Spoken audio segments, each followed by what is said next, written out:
World of Warcraft has some of the most legendary raids in gaming history. Over 20 years of content, millions of players, and encounters that still get debated to this day. So today, I'm breaking down the best raids WoW has ever produced and everything that makes them special, starting with the one that literally invented the formula. That's Molten Core. Before World of Warcraft, the idea of getting 40 people to do anything coordinated online was basically a fantasy. 40 people can't agree on where to eat dinner. 40 people can't merge into a single lane of traffic without someone committing a felony. And yet, in November 2004, Blizzard looked at the entire gaming landscape and said, yeah, get 40 of your friends together and go fight a fire god.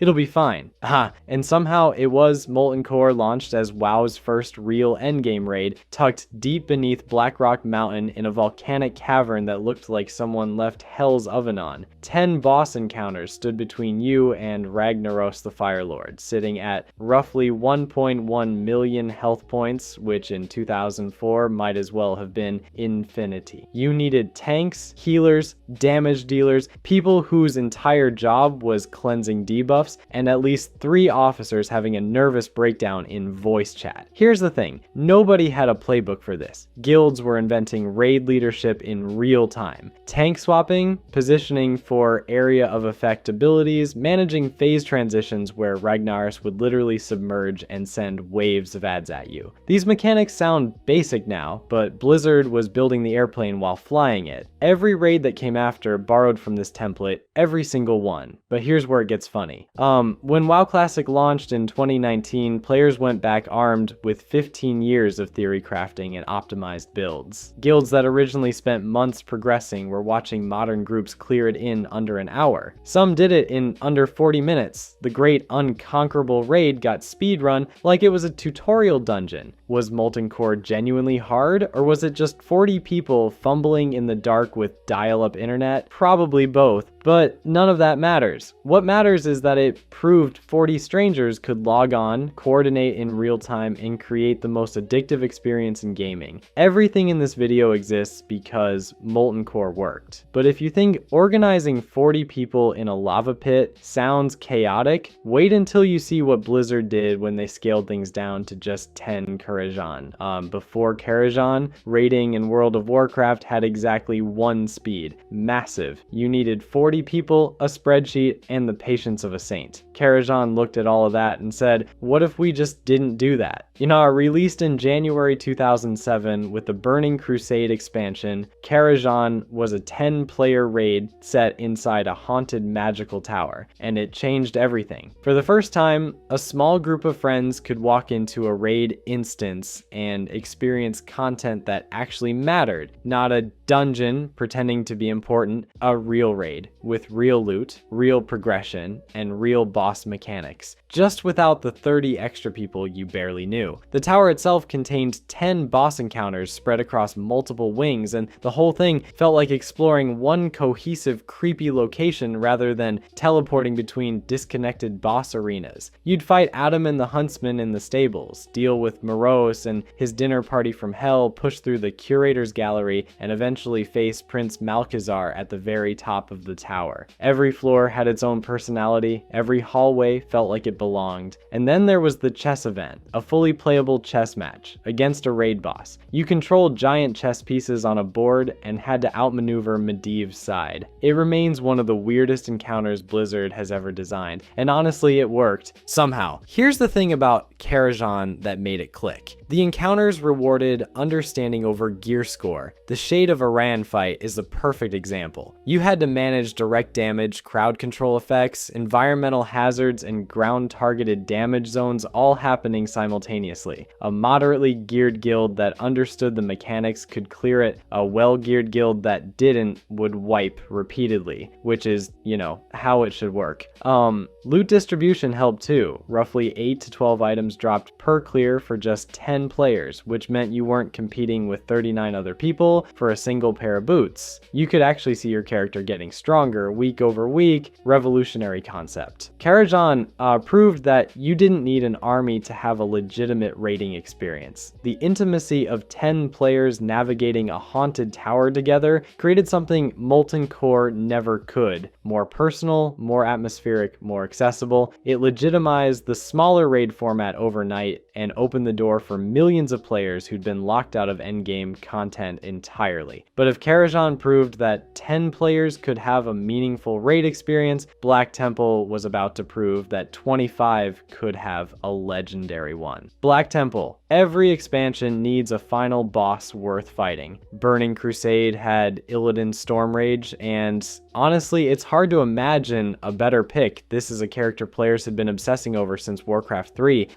He's on the box art. He's got the blindfold, the warglaives, the wings, the whole package. And after months of grinding through Burning Crusade's raid tiers, you finally got to walk into his fortress in Shadowmoon Valley and knock on his door. Assuming your guild was good enough to get there, which most weren't. Black Temple contained 9 boss encounters, and the lineup was genuinely stacked. You had the High Council, the Reliquary of Souls, Mother Shiraz, the Illidari Council, and then Illidan himself waiting at the top. Each fight escalated in complexity, but nothing in the instance prepared you for what the final encounter actually demanded. The Illidan fight lasted somewhere between 8 and 10 minutes, which doesn't sound long until you realize that every single second of those 10 minutes required near perfect execution from 25 people simultaneously. The encounter featured multiple phase transitions, overlapping damage effects that punished even minor positioning errors, and temporary raid separations where part of your group got pulled into handling a completely different encounter variant while everyone else kept the main fight alive. You couldn't carry dead weight. You couldn't recover from mistakes. One person standing in the wrong spot during phase 3 could cascade into a full wipe at mine at 9, and then you gotta start all over again. But here's the thing that made Black Temple genuinely revolutionary. This raid helped establish the enrage timer as a standard mechanic, where bosses would automatically wipe your entire raid if the fight lasted too long, which sounds simple enough, but it fundamentally changed how every guild in the game thought about raiding. Before enrage timers, you could theoretically play it safe, like stack healers, go slow, survive through attrition. After Black Temple, that strategy was dead. You needed enough damage output to beat the clock while simultaneously executing every mechanic flawlessly. Raiding stopped being purely about survival and became about optimization under pressure. Suddenly, guild leaders were scrutinizing damage meters, rethinking compositions, benching players who couldn't pull their weight, which is,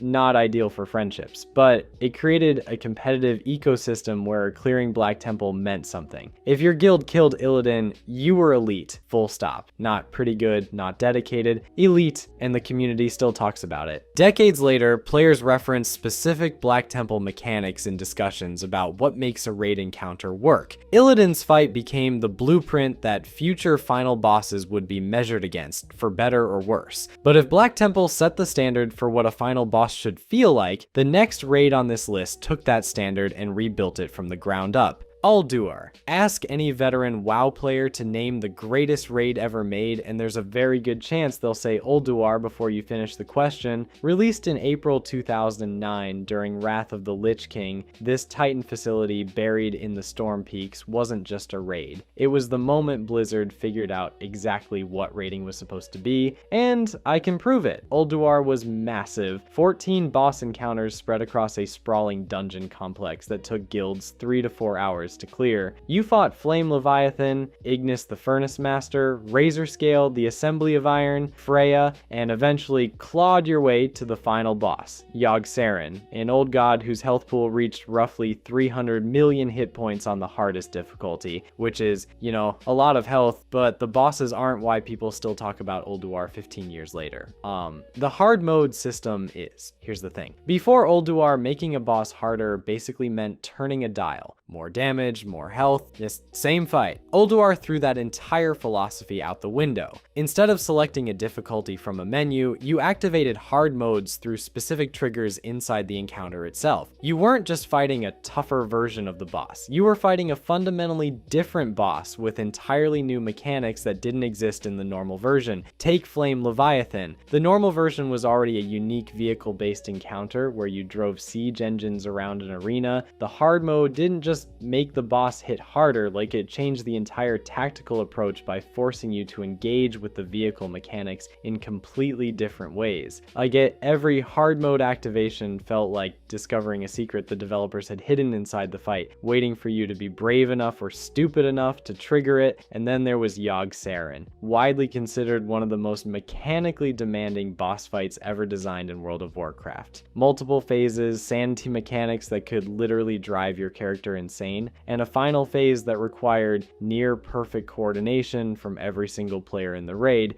Hey, could you guys all play perfectly for about 9 minutes straight? Thanks. Totally reasonable request. The community consensus that formed years after Ulduar's release is nearly unanimous. Like, this was the peak, the absolute zenith of Wrath era raid design. Some would argue it's the greatest raid Blizzard has ever made, full stop. It achieved something that sounds simple but turned out to be almost impossible to replicate. The perfect balance between genuinely challenging mechanics and progression timelines that didn't make you want to quit your job. But if Ulduar was the peak of raid design, the raid that followed it had something arguably more powerful on its side. The single most iconic villain in Warcraft history, Icecrown Citadel. Every expansion in World of Warcraft builds towards something. A villain, a confrontation, a moment where everything finally pays off. Wrath of the Lich King did this better than any expansion before or since, because by the time Icecrown Citadel dropped in December 2009, players had spent an entire year watching Arthas taunt them, manipulate them, and kill their allies across every zone in Northrend. This wasn't just a raid, this was a grudge match. The instance contained 12 boss encounters, and the pacing was genuinely masterful. You started with Lord Marrowgar, a bone construct fused from the remains of 1,000 dead adventurers, which is, you know, a warm welcome. Then Lady Deathwhisper and her cult. Then the gunship battle, which let players literally cannon jump between flying ships mid-combat. Then Deathbringer Sorfang, an encounter so mechanically tight that guilds wiped on it for days. And that was just the first wing. The middle floors threw Rotface and Festergut at you, two abominations stitched together by Professor Putricide, who talked to you like a disappointed science teacher the entire time. Good news, everyone, I've fixed the poison slime pipes. Cool. Thanks, Professor. Blood Queen Lonathel introduced a vampiric bite mechanic that spread through your raid like a chain letter from hell. Syndragosa froze players into ice blocks you had to use as cover against her breath attack, turning your own teammates into furniture. But the Lich King fight, that was the one. Roughly 10 minutes long across multiple phases, this encounter asked everything of you simultaneously, waves of undead swarming the platform, the edges of the arena literally crumbling away, shrinking your space as the fight progressed. A transition phase where players got sucked into Frostmourne itself, and a final phase where his attacks hit so hard that your entire raid needed to rotate defensive cooldowns with surgical precision or simply cease to exist. Here's what made Icecrown Citadel genuinely smart though. Blizzard ran the raid across 10 and 25 player sizes, each with normal and heroic modes, and heroic was gated behind a progressive unlock system. You had to clear bosses on normal before heroic versions became available, and limited attempts meant you couldn't just throw bodies at encounters until something stuck. It gave mid-tier guilds the full story on normal while keeping heroic as genuine prestige for the top end. It worked. The cultural weight of the Lich King kill cannot be overstated. This fight didn't just define Wrath of the Lich King, it became the benchmark against which every final boss encounter in the entire genre gets measured. Developers at other studios have cited it as an influence. It transcended WoW entirely and became a gaming landmark. the kind of encounter that people who never even played the game have heard about. 2 years of narrative buildup, 10 minutes of execution, one of the greatest boss fights ever designed. But if the Lich King fight proved that a raid could be the emotional climax of an entire expansion, the next raid on this list proved something equally important, that sometimes the best raids are the ones that just let you watch the world burn. Firelands. Cataclysm gets a lot of grief, some of it deserved, some of it not. But buried in the middle of one of WoW's most divisive expansions was a raid that quietly proved Blizzard still knew how to innovate when it mattered. Firelands dropped on June 28, 2011, and it brought players into the elemental plane itself, a realm of pure fire where everything wanted to kill you and most of it was on fire, which, you know, tracks. The setup was 7 boss encounters: Shanix, Beth Tylak, Ryolith, Alice Razor, Balrog, Staghelm, and then the big guy himself, Ragnaros, making his grand return from Molten Core. The same Firelord that 40 confused players stumbled into back in 2004 was now waiting at the end of a tighter, meaner raid with actual mechanics. And this time, he had legs. That's not a joke. Ragnaros literally emerges fully from his lava pool in the heroic version, revealing legs that players had never seen before. 7 years of fighting a torso, and suddenly the man has a lower half. But here's the thing, the encounter that actually matters most from Firelands isn't Ragnaros, it's Alice Razor. This fight asked players to do something no raid encounter had ever demanded before: fly. Not stand on a platform that moves, actual flight. Players collected molten feathers during the encounter and launched themselves into vertical space, ascending through rings of fire while dodging hazards and dealing damage to a boss that was also airborne. It was 3-dimensional combat in a game that had spent 6 years keeping raid encounters almost entirely on flat ground. Every raid encounter before Alice Razor operated on a 2-dimensional plane. You moved left, right, forward, back, maybe you stacked or spread, but the floor was the floor and the ceiling didn't matter. Alice Razor threw that out completely. Suddenly, players had to manage positioning in 3 dimensions while executing a DPS rotation. It was genuinely disorienting the first time you experienced it, like someone handed you a flight simulator in the middle of your raid night. Firelands also leaned heavily into daily quest progression through the Molten Front, a phased outdoor zone where players unlocked new vendors, allies, and story content over weeks of grinding. It was Blizzard's most ambitious attempt at making non-raid content feel like it meaningfully fed into the raid tier. Now here's where honesty matters. Firelands is not Ulduar, it's not Icecrown Citadel. Players recognized it as a competent, well-designed raid that did some genuinely creative things, but it didn't have the thematic weight or mechanical depth across every encounter to earn legendary status. It's the solid B+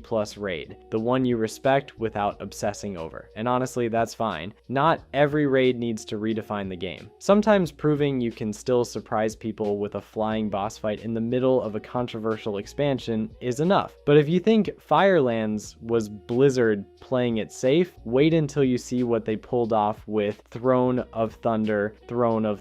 For years, one of the most annoying questions in World of Warcraft wasn't about loot or boss mechanics. It was, are you a 10-man guild or a 25-man guild? Because that single answer determined everything. Your roster, your recruitment, your loot tables, your entire identity as an organization. And for most of WoW's history, there was zero middle ground. You picked a lane and you lived with it. Throne of Thunder didn't fix that problem, but it made the case for why it needed fixing louder than anything before it. Released on March 5th, 2013 during Mists of Pandaria, this raid still used the traditional fixed 10-man and 25-man structure for normal and heroic difficulties. 22 people online on a Tuesday night?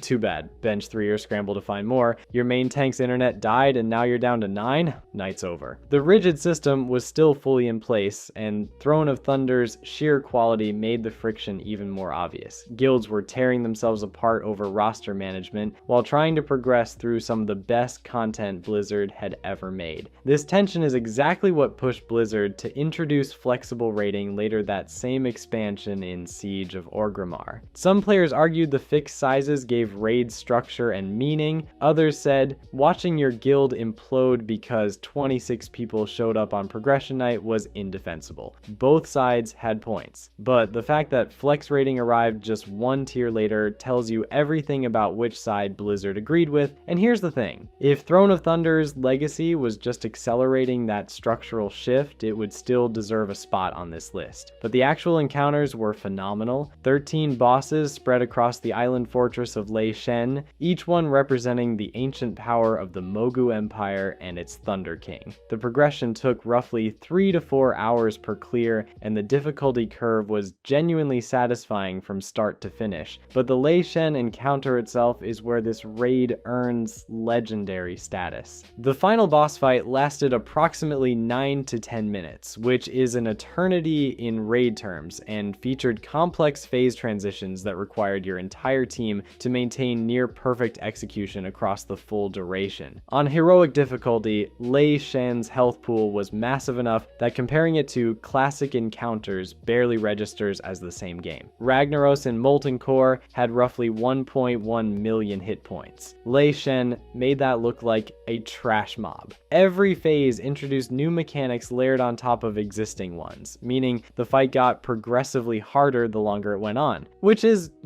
not ideal when the fight already lasts 10 minutes. The combination of exposing WoW's oldest organizational headache while simultaneously delivering one of its most mechanically demanding final bosses is what makes Throne of Thunder special. It proved that the content could be transcendent even when the system around it was broken, and it made the argument for change so compelling that Blizzard couldn't ignore it anymore. But if you think the roster tensions Throne of Thunder highlighted were the biggest structural shakeup in WoW rating, wait until you see what Blackrock Foundry did with its encounter design. Blackrock Foundry is one of the best raids Blizzard ever made, and it launched inside one of the worst expansions they ever shipped. That's the whole story of Warlords of Draenor in a nutshell. Brilliant individual pieces surrounded by an expansion that couldn't figure out what it wanted to be. Released on February 3rd, 2015, Blackrock Foundry dropped players into the Iron Horde's primary military fortress in Gorgrond, 10 boss encounters, a sprawling industrial complex filled with furnaces, assembly lines, and an orc warlord named Blackhand waiting at the top to personally cave your skull in. The raid gave you a non-linear wing structure, meaning guilds could choose their own path through the instance rather than being funneled down a single corridor. That kind of freedom was rare, and it made every guild's progression story feel slightly different. But the encounter everyone remembers is the Blast Furnace. Here's the thing about Blast Furnace. It wasn't just hard, it was architecturally different from almost anything Blizzard had designed before. The raid literally split into separate teams occupying distinct zones within the encounter space, each group managing completely independent threats while simultaneously contributing to collective raid-wide objectives. You had teams managing abilities in spaces so constrained that one wrong step meant catastrophic damage stacking that would wipe the entire raid. And all of this had to happen in coordination across groups that couldn't even see each other half the time, basically running 2 raids at once inside one boss fight, which is, not ideal for your blood pressure. The expansion also introduced something historically massive that gets overlooked. Warlords of Draenor replaced the old heroic difficulty designation with the mythic tier, establishing a scaling system for increasing encounter difficulty. This wasn't just a rename. Every single expansion after Warlords built its raid design around the mythic framework that was born here. Blackrock Foundry was essentially the testing ground for a system that would define competitive raiding for the next decade, and the Blackhand fight itself deserves recognition. The final encounter threw players across multiple floors of the Foundry with phase transitions that physically relocated the entire raid to new arenas. You weren't just fighting a boss, you were fighting a boss while the building tried to kill you, which felt appropriate given that the building was literally a weapons factory. Here's where the tragedy kicks in though. Warlords of Draenor lasted approximately 21 months from launch to conclusion. For context, that's roughly half the lifespan of a normal expansion. The content drought was so severe that players abandoned the game in numbers Blizzard hadn't seen since launch. Guilds that would have spent months progressing through mythic encounters simply stopped logging in because there was nothing else to do between raid nights. Just you, your garrison, and the slowly dawning realization that you were paying a monthly subscription to manage a Facebook game. So the community response to Blackrock Foundry exists in this weird paradox. Ask any hardcore raider and they'll tell you the mechanical design was exceptional. The Blast Furnace is still referenced as one of the most innovative encounters ever created. Blackhand remains a gold standard final boss, but the prestige that should have surrounded this raid got diluted because the expansion around it was hemorrhaging players faster than a Blast Furnace wipe. A diamond sitting in a pile of garrison resources that nobody asked for. But if you think a great raid trapped in a bad expansion is unfortunate, wait until you hear about a raid so good it single-handedly redeemed an entire expansion's reputation. The Nighthold Dark Legion was Blizzard firing on all cylinders, and the Nighthold is the proof. Released in January 2017, this 10-boss raid dropped players into the heart of the Nightborn civilization's stronghold, a place dripping with arcane magic and political intrigue. And while every encounter in the instance felt polished to a mirror shine, the real star of the show was waiting at the very end. Gul'dan.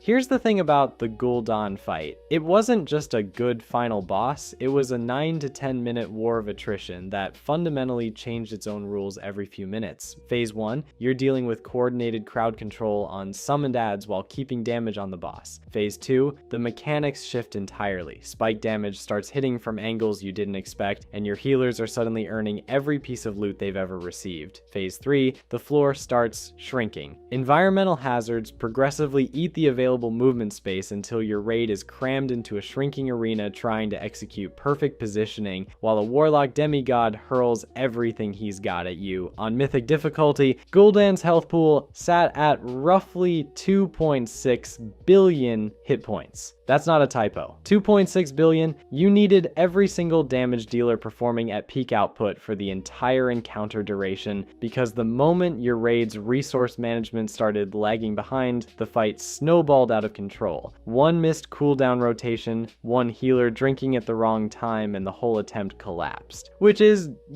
not ideal when you're 8 minutes deep into a pull. But the Nighthold's legacy extends beyond just having a killer final boss. This raid implemented substantially refined item-level gatekeeping across difficulty tiers, essentially telling players you must be this geared to ride. On paper, it made sense. If you didn't have the stats to survive encounter damage, you shouldn't be in there dying repeatedly and wondering why. It protected players from frustration and ensured that groups hitting heroic or mythic had at least a baseline chance of success. In practice, though, it created a weird secondary grind. Players who were mechanically skilled enough to handle encounters sometimes got locked out because their item level was 3 points too low. Guilds started running lower difficulties, not because they needed the practice, but because they needed the number on their character sheet to tick upward. The gatekeeping solved one problem and quietly created another. And then there's the fashion angle. The Nighthold introduced transmog appearance collecting in a way that fundamentally changed why people raided. Suddenly, players weren't just clearing bosses for power upgrades, they were running the instance repeatedly to collect every visual variant of every armor piece, building outfits that had zero impact on their combat performance but made their character look incredible. Raiding for stats was the old motivation. Raiding because you needed those shoulders to complete your set,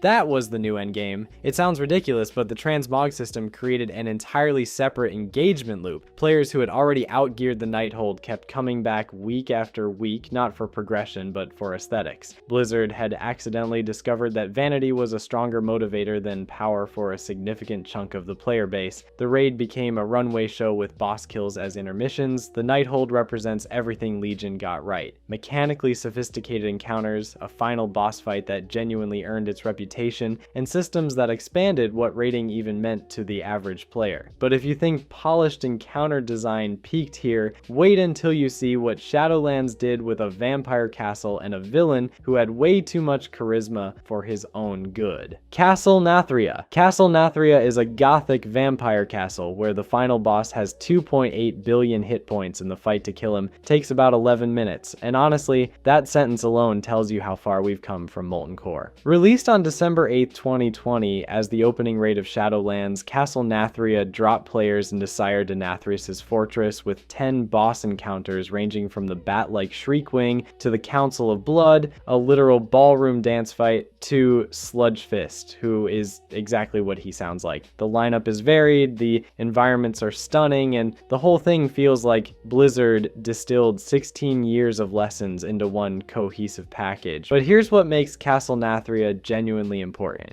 It represents a fundamental shift in design philosophy. For years, the complaint about WoW raids was that they'd become too complex. Not hard, complex. There's a difference. Hard means you need to execute precisely under pressure. Complex means you need a PhD in particle physics just to understand what the boss is doing to you. Castle Nathria chose clarity. Every ability is telegraphed. Every mechanic is readable. You see the red circle, you move out of the red circle. Revolutionary stuff, I know. But simplifying the visual language didn't make the encounters easier, it made them fairer. The difficulty came from execution timing, from coordinating 10 or 20 people to do the right thing at the right millisecond, not from deciphering what the right thing even was. The Sire Denathrius fight is the crown jewel of this philosophy, roughly 11 minutes across multiple distinct phases, each one fundamentally changing how you approach the encounter. His mythic health pool sits at approximately 2.8 billion, the highest single target damage requirement of the opening Shadowlands tier. You need sustained, precise output for the full duration while handling mechanics that punish even momentary lapses in positioning. It's demanding. It's also completely comprehensible the first time you see it, which is not something you could say about every final boss in WoW history. Castle Nathria also introduced loot specialization that ensured players received items optimized for their roles. Tanks got tank gear, healers got healer gear, nobody opened a chest and got a caster staff on their warrior, which sounds like it should have been the standard from day one, but here we are, celebrating it in 2020. Now, did everyone love this direction? No. Some players looked at the cleaner mechanics and saw progress, others saw the rough edges being sanded off something that was interesting precisely because it was rough.